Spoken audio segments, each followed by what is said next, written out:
کوئی بادشاہ اپنی رعایا میں سے کسی شخص کو کہے کہ یہ میرا باغ ہے، یہاں چلے جاؤ اور باغ کے ہر حصے پر سے گزرتے جاؤ اور ہر حصے میں سے پھل پھول چنتے رہو، آخر میں میرے پاس پہنچو گے، اور شرط یہ ہے کہ جس حصے سے ایک دفعہ گزر جاؤ گے دوبارہ اس میں واپسی نہیں ہوگی۔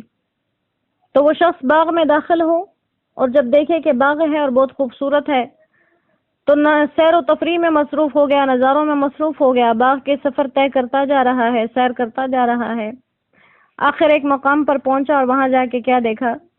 کہ باغ تو ختم ہونے والا ہے اور ابھی اپنے پاس کوئی پھل پھول جمع نہیں کیے۔ تو کہتا ہے کہ چلو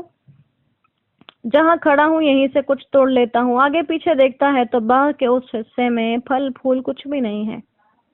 اور بات یاد آ گئی کہ ہدایات یہ ہیں کہ جس حصے پر سے ایک دفعہ گزر کے آ جاؤ وہاں واپس نہیں جا سکتے۔ تو اللہ یہی فرما رہے کہ جیسے تم دنیا کے اندر آ گئے، موت کو بھول گئے، زندگی کی منزلیں طے کرتے جا رہے ہو، کل جب میرے پاس آؤ گے